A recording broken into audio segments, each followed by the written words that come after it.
Selamat datang kembali di pembahasan kita. Hari ini, kita langsung nyemplung nih ke bab 20 buku Diet, Drugs, and Dopamine. Judulnya menarik banget, Jebakan Pikiran. Betul. Tricks of the mind. Nah iya, ini fokusnya soal gimana pikiran sama emosi kita tuh bisa jadi kawan atau malah jadi lawan ya dalam urusan makan dan berat badan. Jadi misi kita sekarang kita mau coba bongkar nih trik-trik psikologis ini. Terus cari strategi gitu buat ngenalin sama ngubah pola pikir yang mungkin selama ini ya ngejebak kita. Apalagi soal makan emosional tuh. Tepat sekali. Dan bab ini tuh ngajak kita ngelihat lebih dalam. Bukan cuma apa sih yang kejadian di kepala kita pas lagi pengen makan, tapi juga kenapa gitu loh. Oh, jadi why-nya juga dibahas ya? Iya, why-nya. Yang menarik, kita bakal lihat gimana pendekatan kayak terapi perilaku kognitif atau CBT itu nawarin cara baru buat ngertiin dorongan makan. TNFU yang ketemu karena lapar fisik itu kan. Nah, itu dia. Seringnya bukan. Jadi, ini lebih ke soal ngenalin pemicunya. Terus, yang penting nih, ngebangun semacam jalan tikus lah, atau rute alternatif gitu di pikiran kita. Jalan tikus ya. Oke. Kedengarannya menarik. Mari kita telusuri Denny lebih jauh. Siap nih ngintip jebakan di pikiran Anda sendiri? Siap dong. Kita mulai ya dari konsepnya Dr. Dennis Radcliffe. Beliau ini kan terapis perilaku kognitif yang fokusnya di hubungan kita sama makanan. Iya, Dr. Radcliffe ini pendekatannya itu kombinasi. Ada terapi berbasis welas asih, compassion focus itu, Di welas asih. sama terapi komitmen. Nah, salah satu idenya yang menurut saya fundamental banget, itu soal bedain antara tujuan jangka pendek pas kita makan karena emosi, Tujuan jangka pendek, oke. sama titik akhir atau konsekuensi jangka panjangnya. Misalnya nih, tujuan sesaatnya mungkin ya biar moodnya enakan dikit atau biar lupa sama stres. Masuk akal, Vi. Kayak abis hari yang berat, makan es krim gitu ya. Tujuannya biar, adem dikit lah hatinya. Persis banget. Tapi, nah ini dia, Dr. Radcliffe nyorotin titik akhirnya. Setelah mood naik sesaat itu, seringnya yang muncul malah penyesalan. Aduh, iya juga ya. Rasa bersalah, atau mungkin frustrasi gitu karena ngerasa gagal lagi. Nah, ngenalin jurang antara harapan jangka pendek yang tadi biar adem, sama realitas jangka panjang yang malah bikin makin panas karena nyesel, itu langkah awal yang krusial banget buat mutusin siklus makan emosional. Oke, jadi sadar dulu nih, ada gap antara harapan sama kenyataan. Tapi terus gimana cara mutusnya? Kayaknya susah banget deh kalau udah kebiasaan gitu. Nah, Dr. Radcliffe ini ngenalin ide rerouting, atau ya itu tadi, bikin rute alternatif. Rerouting. Anggap aja kayak lagi nyetir, terus kita tahu nih jalan di depan macet parah. Kita kan secara sadar milih, belok sini aja deh, cari jalan lain. Oke, analoginya dapat. Nah, strategi ini mulainya dari ngidentifikasi pemicu spesifiknya. Coba perhatiin, apa sih yang terjadi tepat sebelum dorongan makan itu muncul? Oh, jadi lihat triggernya ya. Betul. Mungkin rasa bosan, atau kesepian, atau marah gara-gara kerjaan, atau malah rasa bersalah karena hal lain. Fokusnya digeser, bukan ke apa yang dimakan, tapi ke apa yang dirasain sesaat sebelumnya. Oke, jadi sadari dulu perasaannya apa. Tapi pas dorongan itu udah kuat banget nih, rasanya kok susah ya buat nggak langsung ambil makanan. Ada trik praktisnya nggak sih pas saat itu juga? Ada. Dr. Radcliffe nyaranin sesuatu yang mungkin kedengeran agak aneh ya, tapi bisa efektif. Apa tuh? Ubah kondisi fisik Anda secara tiba-tiba. Kondisi fisik? Maksudnya? Gerakan fisik. Sekecil apapun itu bisa berfungsi kayak riset singkat gitu. Biar kita kesentak keluar dari mode otomatis. Contohnya gimana? Bisa sesederhana berdiri terus peregangan dikit. Atau goyang-goyangin lengan. Atau kalau lagi memungkinkan, ya nari-nari kecil aja. Atau sekedar pindah ke ruangan lain. Oh, Tujuannya itu buat ngelepasin ketegangan fisik, sekaligus nyiptain jeda mental. Biar nggak langsung nurutin impuls. jadi menggerakkan badan buat nginterupsi pola pikir otomatis ya. Tapi ini cukup efektif gitu kalau emosinya udah kuat banget. Apa nggak kayak nunda masalah aja jatuhnya? Ini emang lebih ke intervensi sesaat sih ya. Buat ngasih jeda aja biar kita nggak langsung impulsif. Tapi Anda benar. Ini bukan solusi akar masalahnya. Nah, untuk jangka panjang, pendekatannya lebih dalam lagi. yaitu ningkatin kesadaran emosional kita sama melatih self-compassion. Welas asih pada diri sendiri itu ya? Iya, itu tadi. Welas asih pada diri sendiri.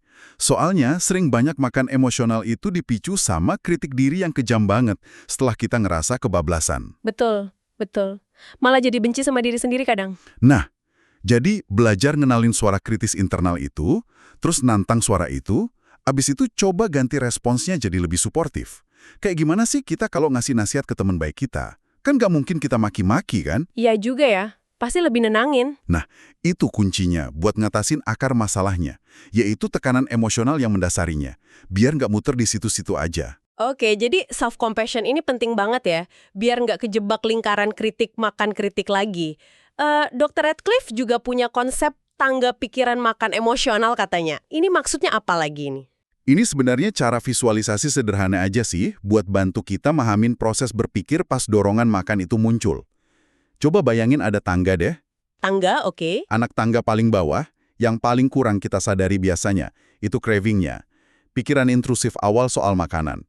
Wah, kayaknya enak nih makan es krim, gitu misalnya. Oke, craving di bawah. Nah, naik dikit, ada lapisan pikiran evaluatif. Atau bisa dibilang pikiran keputusan. Kayak, bolehlah sekali-sekali.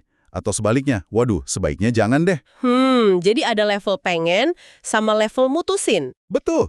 Dr. Radcliffe ini bantu kita ngenalin bedanya antara pikiran keinginan atau wanting thought sama pikiran keputusan atau decision thought. Tujuannya apa? Buat nyiptain ruang atau jeda. Semacam pintu keluar darurat lah di antara kedua anak tangga itu. Biar nggak otomatis lanjut ke keputusan makan gitu ya? Persis. Intinya, kita belajar buat mentolerir sedikit rasa nggak nyaman emosional itu. Nggak harus langsung diperbaiki pakai makanan. Kan naik turun emosi itu kan ya normal lah ya, bagian dari hidup. Bener juga. Jadi intinya nyiptain jeda antara pengen sama bertindak. Menarik, menarik. Tapi ternyata bukan cuma pikiran sadar kita aja nih yang main peran, ada faktor biologis juga kan yang sering kita lupain tapi dampaknya gede banget, tidur. Oh, itu kaitannya signifikan banget. Gimana tuh, kurang tidur bisa jadi jebakan pikiran juga? Jadi gini, kurang tidur kronis, ya umumnya kalau orang dewasa tidurnya di bawah 7 jam gitu ya, itu secara konsisten banget hubungannya sama indeks massa tubuh atau IMT yang lebih tinggi. Wah, udah jelas ya hubungannya. Jelas banget. Mekanismenya tuh macam-macam. Ada perubahan hormon pengatur lapar, namanya grelin, itu jadi naik. Hormon kenyang, leptin, malah turun. Oh, jadi laparan dan susah kenyang ya? Betul. Terus area otak kita yang sensitif sama imbalan dari makanan enak, terutama yang tinggi lemak sama gula, itu jadi lebih aktif. Jadi kita lebih susah ngerasa puas dan lebih tertarik sama makanan yang, ya, kurang sehat gitu. Belum lagi kalau kita kurang tidur, kan waktu meleknya jadi lebih lama tuh. Ya otomatis kesempatannya buat makan jadi lebih banyak juga. Oke. Jadi bukan cuma soal kalori aja ya, tapi hormon sama cara otak kita ngerespons makanan juga berubah drastis. Nah, tapi gimana nih secara langsung bisa ngelemahin kemampuan kita nahan godaan? Kan tadi kita ngomongin jebakan pikiran tuh. Nah, itu dia kaitannya. Kurang tidur itu ibaratnya kayak ngelemahin CEO di otak kita. CEO otak, maksudnya? Iya, bagian otak namanya korteks prefrontal. Fungsinya tuh buat kontrol diri, buat ngambil keputusan rasional, buat nahan impuls. Oke, bagian yang dewasa gitu ya? Bisa dibilang gitu. Nah, penelitian fMRI yang dirujuk di buku ini, misalnya dari Dr. Steong, nunjukin kalau pas kita kurang tidur, aktivitas di area CEO ini nurun. Lemes dia. Waduh. Sebaliknya, area otak yang lebih primitif, yang lebih emosional, kayak amigdala, anggap aja sistem alarm kita deh, itu malah jadi lebih reaktif. Jadi lebih gampang nyala gitu alarmnya? Iya, lebih reaktif pas lihat gambar makanan, apalagi makanan yang nggak sehat. Jadi bayangin, rem buat nahan diri jadi agak blong, sementara gas buat respon emosional sama kecanduan malah kayak ditekan lebih kuat. Wah, kombinasi yang bahaya banget ya buat ngontrol makan. Banget. Makanya usaha ngontrol makan jadi jauh lebih susah kalau kita kurang tidur. Jadi benar-benar secara harfiah kemampuan kita buat nahan diri itu anjlok ya, pas ngantuk. Ironisnya lagi, obesitas sendiri kan sering bikin masalah tidur ya, kayak sleep apnea gitu. Jadi kayak lingkaran setan dong ini. Betul sekali. Lingkaran setan, nggak putus-putus. Dan ada lagi nih soal waktu makan, khususnya makan larut malam. Nah iya, itu gimana tuh? Ternyata, ada studi dari Dr. Frank Shear yang dikutip di buku ini, nunjukin kalau makan larut malam yang sebenarnya kayaknya sih didorong sama ritme sirkadian alami kita buat isi bensin sebelum puasa pas tidur. Oh, kayak persiapan gitu ya? Itu justru bisa bawa dampak buruk. Orang-orang yang makan larut malam itu cenderung ngerasa lebih lapar keesokan harinya. Loh kok bisa? Kadar leptin mereka, hormon penekan nafsu makan itu lebih rendah ternyata. Dan pembakaran kalori total harian mereka juga jadi lebih sedikit. Wah, jadi double ruginya ya. Udah laperan, bakar kalorinya juga lebih dikit. Iya, jadi kesimpulannya, bukan cuma apa yang kita makan, tapi kapan kita makannya itu juga ternyata penting banget buat ngatur keseimbangan energi sama nafsu makan kita. Oke. Jadi kita udah bahas strategi kognitif dari Dr. Radcliffe, terus faktor biologis kayak tidur dan waktu makan. Nah, sekarang kita geser dikit nih ke contoh gimana perubahan persepsi, cara pandang yang radikal gitu, ternyata bisa patahin kebiasaan yang kuat banget. Di bab ini kan ada contoh Alan Carr ya, soal berhenti merokok. Ah iya, kisah Alan Carr ini emang ilustratif banget soal kekuatan ngubah keyakinan mendasar. Dia kan perokok berat tuh bertahun-tahun, gagal terus berhenti. Terus dia ngalamin semacam, dua pencerahan gitu. Pencerahan? Apa tuh? Pertama, dia sadar sepenuhnya kalau ketergantungan dia itu murni kecanduan nikotin. Udah, titik. Bukan karena rokok itu ngasih dia kenikmatan asli atau manfaat psikologis kayak relaksasi. Itu semua ilusi, katanya. Jadi dibantah semua anggapan positifnya ya? Iya. Terus yang kedua, dan ini yang paling transformatif menurut saya, dia sadar kalau rokok itu bukan ngeredain keinginan merokok atau craving. Justru sebaliknya, rokok itulah yang nyiptain rasa nggak nyaman dan craving nikotin itu. Tunggu, gimana tuh? Rokok yang bikin craving? Iya, jadi rasa lega sesaat setelah ngerokok itu, kata dia, cuma sensasi kita kembali ke kondisi normal. Kondisi orang non-perokok yang emang dasarnya bebas dari craving nikotin. Astaga. Jadi cara pandangnya dibalik total ya? Bukan saya butuh rokok biar tenang, tapi rokok inilah biang kerok yang bikin saya nggak tenang. Itu perubahan mendasar banget sih. Banget. Dan pencerahan ini, itu langsung ngubah persepsinya dia. Dari ngelihat berhenti merokok sebagai pengorbanan yang berat banget, jadi sebuah pembebasan. Wow. Keinginannya buat ngerokok itu hilang seketika. Karena dia udah nggak ngelihat rokok sebagai sesuatu yang berharga atau dia inginkan lagi. Udah nggak ada nilainya. Gila, keren banget cara mikirnya. Nah, prinsip yang mirip-mirip gini juga dipakai sama Annie Grace dalam pendekatannya buat ngatasin kecanduan alkohol. Dia nolak label alkoholik yang ngerasa masalahnya ada di diri orangnya. Oh iya, jadi gimana? Dia malah fokus ngebongkar mitos sama narasi budaya yang keliru soal manfaat alkohol. Kayak buat relaksasi lah, buat sosial lah, macam-macam. Jadi mirip sama Carr tadi ya, semacam deprogramming gitu terhadap keyakinan bahwa sadar soal alkohol. Bener banget. Tujuannya dia bukan buat lari dari alkohol, tapi buat bikin alkohol itu jadi kecil dan gak relevan. Caranya yaitu dengan ngancurin ilusi manfaatnya. Jadi dibikin gak menarik lagi gitu ya? Ya, intinya sih, baik Carr maupun Grace ini nunjukin kalau dengan secara sadar, kita periksa lagi, terus kita ubah keyakinan sama persepsi kita soal suatu kebiasaan atau zat, kita bisa ngilangin keinginan itu sendiri dari akarnya. Nah, ini kan strategi jebakan pikiran juga, tapi dari sudut yang beda. Bukan cuma ngelola dorongan pas muncul, tapi ngilangin dorongan itu sama sekali. Wah, ini ngasih perspektif yang beda banget sih. Jadi kalau kita coba rangkum nih ya dari pembahasan bab 20 ini, ngelola hubungan kita sama makanan itu ternyata kompleks ya. Bukan cuma soal apa yang dimakan atau berapa banyak gerak.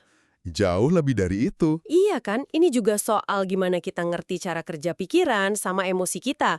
Mulai dari ngenalin pemicu makanan emosional tadi, terus nyiptain rute alternatif sesaat kayak sarannya Dr. Radcliffe. Gerak fisik tadi ya? Iya, gerak fisik. Terus pentingnya jaga kualitas tidur buat nguatin kontrol diri kita, sampai ke kemungkinan buat ngubah cara pandang fundamental kita terhadap makanan atau kebiasaan tertentu. Kayak contohnya Carr sama Grace tadi. Dan yang menarik kan, gimana semua elemen ini tuh bisa saling dukung gitu loh. Iya, bener juga. Kalau kita bisa ngelola emosi lebih baik, pemicu buat makan emosionalnya bisa berkurang. Tidur cukup, itu ngasih kita modal mental buat ngejalanin strategi-strategi kognitif tadi. Nggak gampang blong remnya ya. Nah, dan ngubah persepsi, itu bisa jadi solusi paling dasar mungkin, karena ngilangin keinginannya dari awal. Tapi ya, ini bukan proses instan tentu aja. Pasti butuh waktu ya. Iya, Lebih kayak perjalanan eksplorasi diri sendiri sih. Nah, mungkin nih, setelah dengerin pembahasan kita, pertanyaan yang bisa Anda bawa pulang buat direnungin, itu Apa tuh? jebakan pikiran atau pola mana sih yang paling sering Anda sadari muncul dalam hubungan Anda sama makanan? Terus, dari strategi-strategi yang kita diskusikan tadi, mau itu rerouting, welas asih diri, jaga tidur, atau ngubah persepsi, mana yang kira-kira paling relevan atau paling menarik buat Anda coba gali lebih dalam? Pertanyaan reflektif yang bagus banget tuh buat dibawa pulang. Semoga pembahasan kita kali ini ngasih Anda beberapa peta baru ya buat menjelajahi medan pikiran Anda sendiri. Sampai jumpa di pembahasan mendalam berikutnya.